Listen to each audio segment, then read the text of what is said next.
Hello बच्चों, the question says for an adiabatic process which of the following relations is correct.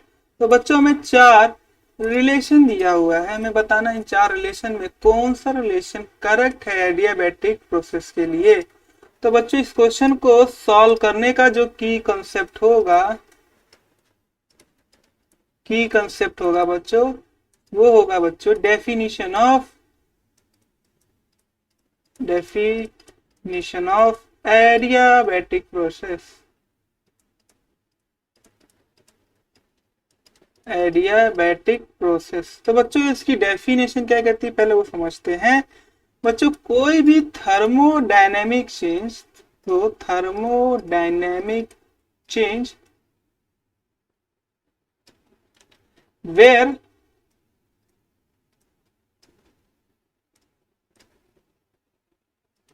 No heat no net heat बच्चों कहते हैं, तो no heat and no net heat exchange किसके बीच में बच्चों, exchange between system and surrounding.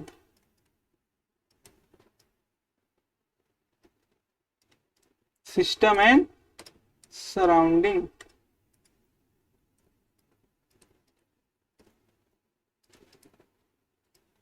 तो system और सराउंडिंग बीच में इसको हम इस बच्चे इस तरह समझ सकते हैं। आप मान लीजिए ये कोई कंटेनर है,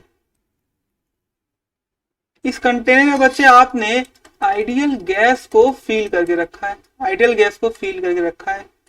तो बच्चों ये जो कंटेनर है इसमें आपने किसी तरह से कुछ भी कोटिंग करा ली, मान ले बच्चों आपने किसी भी तरह की पूरे कंटेनर में आपने कोई कोटिंग करा ली है। ये कोटिंग की वजह से क्या होगा बच्चों, इस कोटिंग की वजह से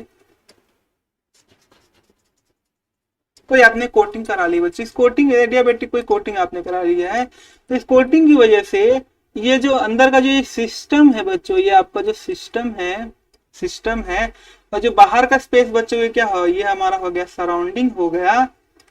तो जब सिस्टम और सराउंडिंग में क्या होगा बच्चों, ये यहाँ से हीट को ना ही एब्जॉर्ब कर पाएगा, ना ही ये एब्जॉर्ब कर पाएगा, और ना ही ये सराउंडिंग, ना ये सिस्टम हीट सराउंडिंग से एब्जॉर्ब कर सकता है, ना ही सिस्टम सराउंडिंग से हीट रिलीज कर सकता है, ना ही सिस्टम सराउंडिंग को हीट एब्जॉर्ब करने पाएगा, ना सिस्टम सराउंडिंग से हीट ले पाएगा।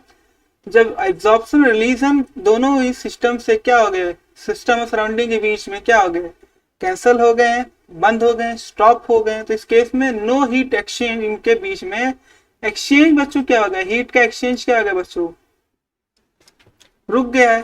तो इस केस में जब हीट का एक्सचेंज रुक गया है तो बच्चों इस केस में हमारा जो अंदर क्यू होगा वो क्या हो जाएगा बच्चों, वो हो जाएगा जीरो। तो एडियाबैटिक प्रोसेस में जो क्यू होता है बच्चों वो होता है जीरो। तो हमारा करेक्ट आंसर तो बच्चों ऑप्शन नंबर थर्ड हो जाएगा। तो हम देखते हैं बाकी ऑप्शंस कब जीरो होते हैं। हमारा जो डेल्टा ई जीरो तब होता है बच्चों when process is isothermal. Isothermal process में बच्चों हमारा डेल्टा ए जीरो होता है, क्योंकि आइसोथर्मल प्रोसेस क्या होता है, आइसोथर्मल प्रोसेस वो प्रोसेस है जिसमें टेम्परेचर कांस्टेंट होता है, टेम्परेचर कांस्टेंट होता है थ्रू आउट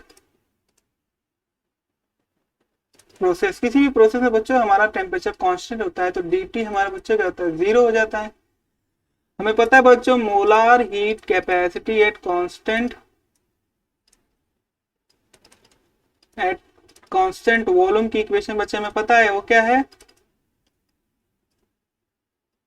वो होती है बच्चों डीई बराबर n C V d T होता है बच्चों। डी टी हमारा इस केस में क्या है बच्चों, जीरो है, तो ओवरऑल बच्चों क्या हो गया, हमारा जीरो हो गया। तो जब बच्चों ऐसे इंटीग्रेट करोगे, आप इंटीग्रेट कर तो डेल्टा ई क्या आ जाएगा बच्चों, वो आ जाएगा हमारा जीरो। तो आइसोथर्मल प्रोसेस में बच्चों ये डेल्टा ई जीरो होता है। तो हमारा ये करेक्ट आंसर तो नहीं हो सकता, क्योंकि हमें प्रोसेस क्या दिया है, एडियाबैटिक प्रोसेस दिया हुआ है। अब बढ़ते हैं बच्चों दूसरे की तरफ, वो जीरो कब होता है उसको समझ लेते हैं। हमारा पी डेल्टा वी बच्चों जीरो होता है जब हमारा प्रोसेस क्या हो, फ्री एक्सपांशन में हो, क्या बच्चों, फ्री एक्सपांसन में, जब हमारा प्रोसेस क्या फ्री एक्सपांसन में हो, उस केस में पी डेल्टा वी हमारा 0 होता है। फ्री एक्सपांसन का मतलब क्या हो बच्चों, expansion takes place, expansion takes place against, किसके अगेंस्ट है बच्चों, 0 एक्सटर्नल प्रेशर। जब बच्चों एक्सटर्नल 0 एक्सटर्नल प्रेशर के अगेंस्ट में अगर कोई भी एक्सपांसन हो रहा है तो इस केस में हमारा वर्क क्या होता है बच्चों, इस केस में हमारा वर्क होता है 0। और हमें पता है वर्क का फॉर्मूला क्या है, प्रेशर वॉल्यूम फॉर्मूला क्या है, minus P delta V is equal to 0 हो जाएगा। तो पी डेल्टा वी बराबर हो जाएगा बच्चों, तो फ्री एक्सपांसन में हमारा ये बच्चों 0 होता है। जबकि यहाँ पे हमारा प्रोसेस क्या एडियाबेटिक है, तो ये भी तो हमारा बच्चों करेक्ट आंसर नहीं है। हमारा जो चौथा कब करेक्ट होगा, तो हमारा चौथा क्या इक्वेशन है, Q is equal two plus W.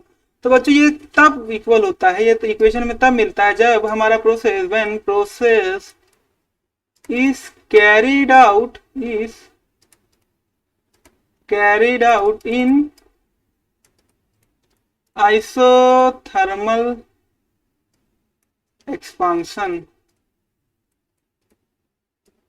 जब बच्चों हमारा प्रोसेस आइसोथर्मल एक्सपांशन में होता है तो इस केस में Q प्लस डब्ल्यू होता है। वो कैसे बच्चों, हमारा प्रोसेस क्या है बच्चों, एक्सपांशन है। एक्सपांशन का मतलब क्या बच्चों, work done by the system है। और जब work done by the system होता है तो W क्या होता है बच्चों, W इस केस में होता है नेगेटिव। अभी बच्चों हमने देखा आइसोथर्मल प्रोसेस के लिए हमारा डेल्टा ई क्या होता है बच्चों, 0 होता है। तो हमें पता है according to first law equation,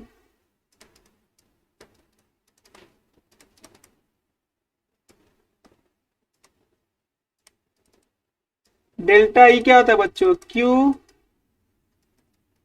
Q plus W होता है। तो बच्चों ये 0 हो गया तो Q प्लस डब्ल्यू, तो Q हो जाएगा माइनस डब्ल्यू। देखिए बच्चों में पता है ये वर्क क्या क्या है, वर्क इटसेल्फ ही हमारा क्या नेगेटिव वैल्यू है, तो माइनस डब्ल्यू वैल्यू आ जाएगी तो Q हो जाएगा बच्चों हमारा प्लस डब्ल्यू। तो Q की एक्चुअल वैल्यू क्या आएगी, वो वैल्यू आएगी बच्चों, हम Q को हमें जो नेगेटिव वैल्यू दिया हम उसे प्लस में लिख ले तो हमारा वही वैल्यू आएगी। तो ये इक्वेशन बन जाएगा Q प्लस, क्योंकि हमारा एक्सपांशन वर्क दिया है तो एक्सपांशन केस में हमारा W की वैल्यू क्या आएगी बच्चों, नेगेटिव आएगी, इसलिए हमारा हीट के रिस्पेक्ट में Q प्लस डब्ल्यू आएगा। तो बच्चों ये हमारा आंसर तब होगा जब हमारा आइसोथर्मल एक्सपांशन का केस हो। हमें प्रोसेस क्या दिया बच्चों, हमें प्रोसेस दिया एडियाबेटिक, तो हमारा करेक्ट आंसर जाएगा option number 3। I hope you understood very well. Thank you and best of luck.